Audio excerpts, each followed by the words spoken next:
Who approved this sentence? Ambassador Victor Holov asks quietly, his finger resting on the margin of the page. No one answers. The room is sealed, phones surrendered at the door, flags of Norlandia, and Estmir standing motionless behind their delegations. Around the table sit senior negotiators who have spent weeks preparing for this moment, not to make peace, but to explain why it failed. At the far end, barely visible behind a row of legal advisors, sits Lena Merrick, a junior diplomat whose name hasn't been spoken once since the talks began. The final draft is being reviewed aloud, paragraph by paragraph. Most of it is familiar, carefully balanced phrases, flexible commitments, elegant exits. But when Chief Delegate Aaron Weiss reaches page 14, his voice slows. Advisors lean forward. Pens stop moving. Lena notices it immediately. Eyes linger on a single line that didn't exist yesterday. A sentence buried in a technical section, rewritten quietly, now bending the meaning of everything above it. She feels her pulse spike. No one has asked who changed it. No one has accused anyone yet. Outside the conference room, press teams from both countries are already drafting statements about irreconcilable differences. Failure is expected. Timed. Ready. Inside, whispers rippled down the table. A legal advisor from Estmir rereads the sentence under their breath. A Norlandian strategist frowns, not in anger, but calculation. The words don't demand surrender. They don't assign blame, but they remove the excuse everyone was counting on. Aaron Weiss looks up from the document. Does anyone object? Silence fills the room. If the sentence stays, the talks survive. If it's challenged, everything ends. Lena Merrick's job title suggested influence. Her daily reality did not. She arrived before most of the delegation each morning, passing through security with a badge that opened doors but never conversations. Inside the conference center, her place was always the same. Against the wall, laptop open, headset on, documenting decisions already made by people who rarely noticed her typing. Lena drafted summaries.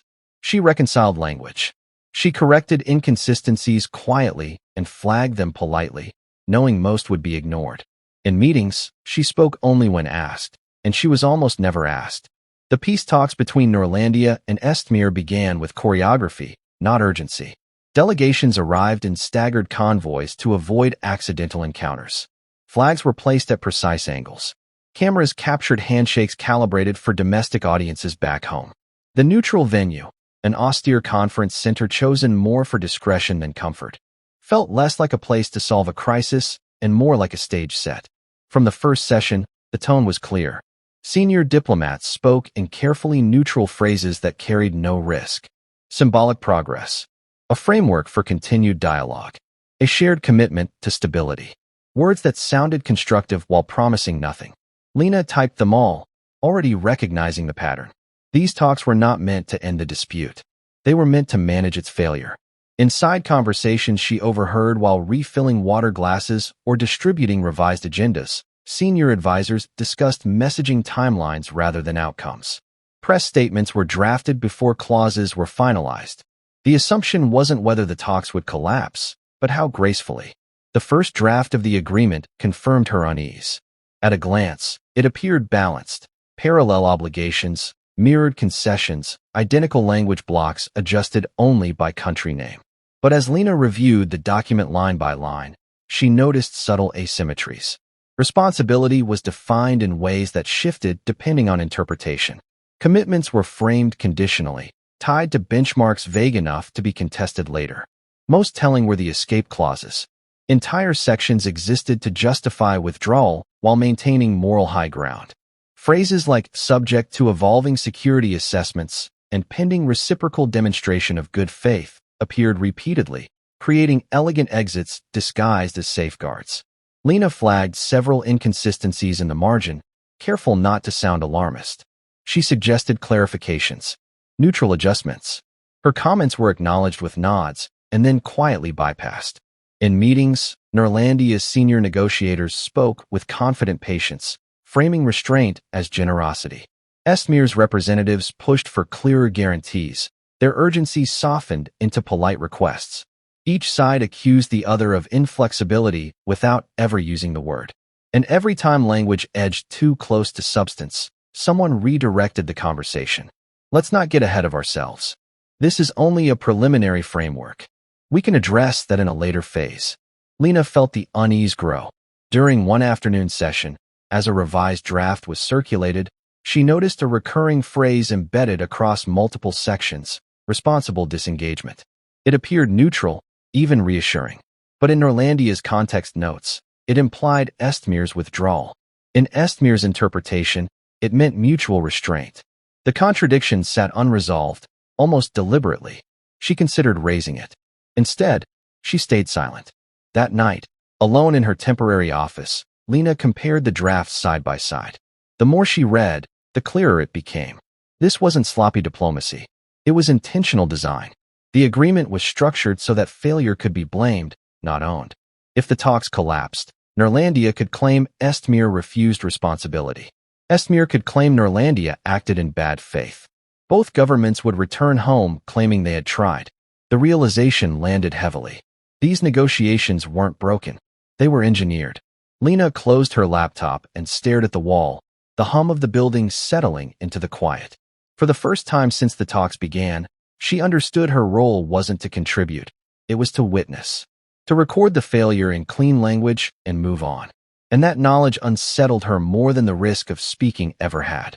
Have you ever stayed quiet at work when you knew something important was wrong? What would you have done? The building emptied faster than Lena expected. By 9 that evening, most of the senior delegates had left for private dinners or secure calls back home. Advisors followed in clusters, voices low, already shifting into post-talk routines. The day's sessions had ended exactly as planned. No breakthroughs, no confrontations, nothing that couldn't be explained away tomorrow. Lena stayed. Her access badge still worked after hours, and no one questioned a junior diplomat remaining behind to clean up drafts. That was, after all, what she was known for. She waited until the hallway lights dimmed and the last footsteps faded, then reopened the agreement on her screen. Alone, the document looked different. Without the cadence of speeches or the pressure of the room, the structure revealed itself clearly. Clauses overlapped just enough to cancel each other out. Commitments were framed as aspirations. Timelines dissolved into conditions. It was a masterclass in plausible collapse. Her eyes returned to the phrase that had unsettled her earlier: responsible disengagement. She searched the document and found it again. And again. Each time, its meaning shifted subtly based on context. In Norlandia's sections, it implied restraint by Estmir. In Estmir's sections, it implied reciprocity. The phrase wasn't neutral. It was a trap both sides believed favored them. Lena leaned back, heart tightening. If challenged, this language would end the talks instantly. If left untouched, it would guarantee failure later. Everyone knew it. That was the point. She told herself to close the file. This wasn't her responsibility. She wasn't authorized to revise substance. She wasn't even expected to notice. The safest move, for her career, for her future, was to do nothing. But her hands didn't move. Instead, she opened the revision history and began tracing the phrase backward through drafts. It had been inserted early, copied forward without debate, quietly anchoring every disagreement. It was the agreement's hidden fault line. Lena stared at the sentence surrounding it, reading it aloud under her breath. The problem wasn't the phrase itself.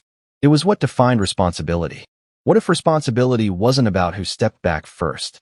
What if it wasn't tied to territory or admissions or timelines? What if it meant something both sides could claim without surrender?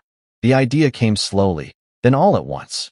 She rewrote the sentence carefully, her fingers hovering before each word. No demands, no accusations, no winners, just a reframing.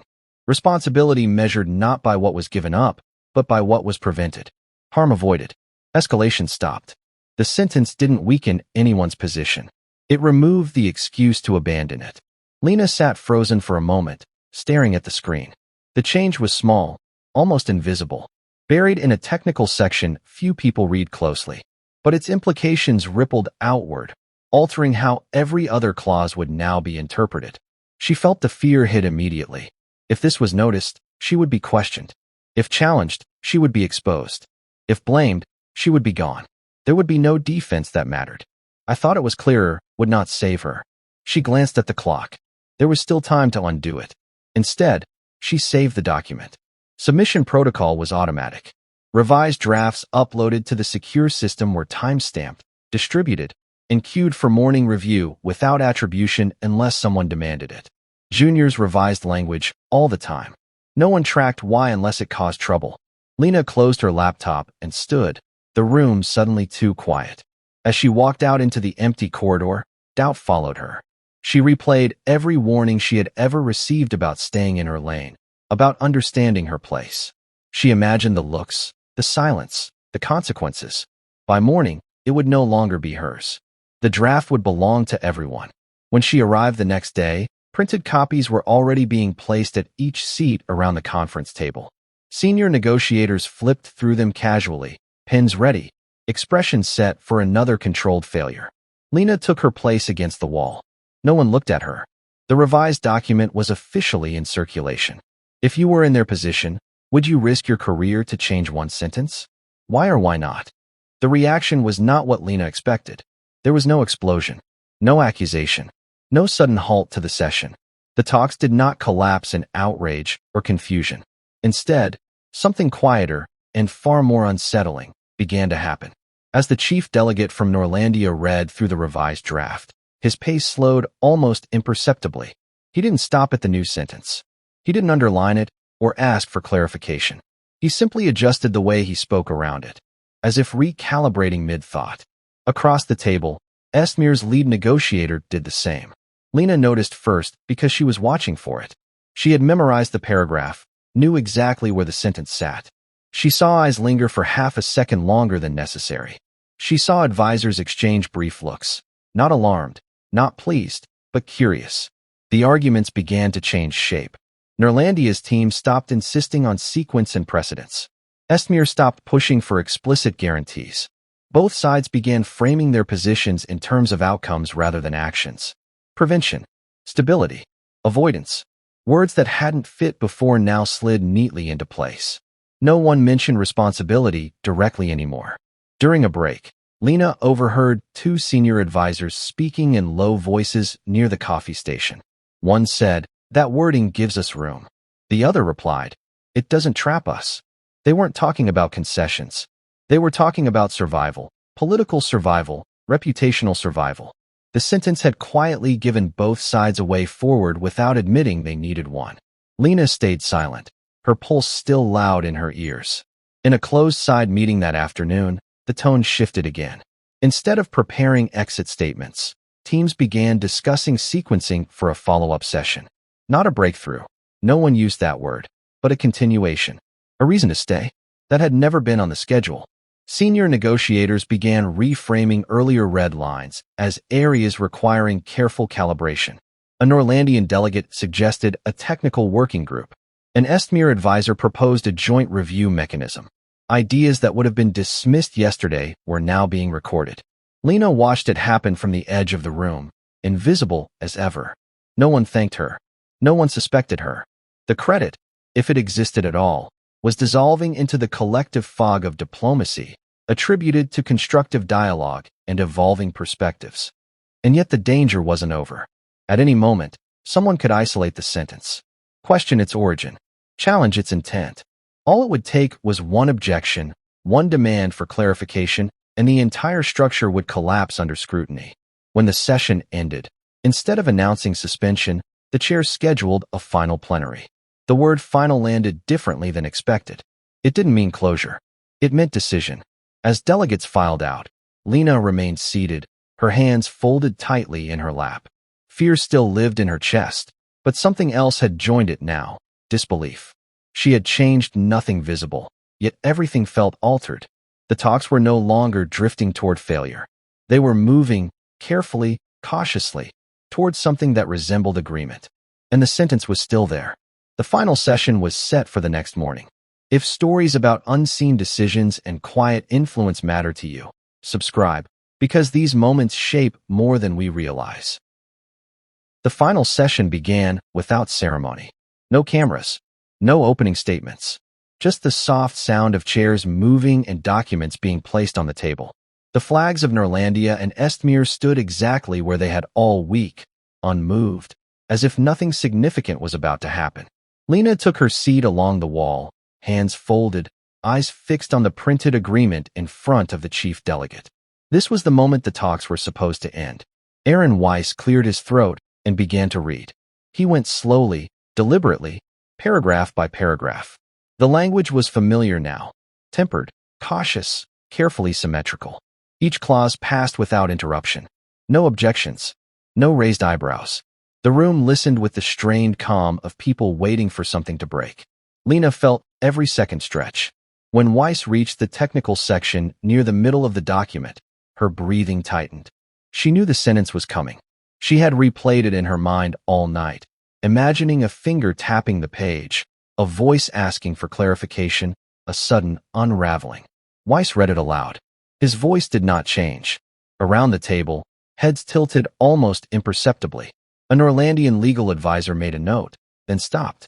An Estmaran strategist leaned back, considering. Ambassador Victor Holov's eyes flicked once to the margin, then returned to the center of the page. No one spoke. Weiss continued. The agreement moved toward its conclusion, intact. When he reached the final page, he paused, then looked up. Are there any objections to the text as read? The silence that followed was different from before. It wasn't tense. It wasn't performative. It was heavy, considered, filled with calculations that had already been resolved. One by one, delegates shook their heads. Some didn't even bother to look up. No objections. The agreement was adopted. What followed was almost anticlimactic. Polite acknowledgments, muted expressions of appreciation, carefully worded statements about responsibility, restraint, and the importance of continued dialogue. Leaders claimed success without specifying why. Press releases were adjusted on the fly, pivoting from anticipated failure to cautious progress. No one mentioned the sentence. Lena watched as credit dispersed into abstraction. The outcome was attributed to collective effort, to good faith, to constructive engagement under difficult circumstances. The story that would be told publicly had no room for a quiet revision made after hours by someone whose name wouldn't appear anywhere. As the room emptied, Lena gathered her things slowly. The adrenaline that had carried her through the final hours drained away, leaving something softer behind. Relief, threaded with disbelief. Near the door, Aaron Weiss paused. He didn't raise his voice. He didn't draw attention. He simply waited until she was close enough to hear him. Good catch, he said quietly, without looking at her. That was all. No promise. No acknowledgement on the record. No assurance that her career would change because of this. Just a sentence, spoken once, then left behind. Lena nodded, unsure what else to do. Outside, the air felt lighter. Delegations departed with measured optimism, already reframing the outcome for their audiences back home. The agreement would be analyzed, debated, perhaps even criticized, but it existed. And for now, that was enough. Lena walked away from the conference center alone. She knew her name wouldn't appear in any official account. There would be no footnote, no quiet credit buried in an archive. History would record that Norlandia and Estmir found a way forward. It would not record how narrowly they missed collapse, or who nudged them away from it. And yet, as she stepped onto the street, she felt something settle into place. The work had mattered, even if no one would ever say so. Should the person who made this possible remain invisible or deserve recognition? Share your judgment.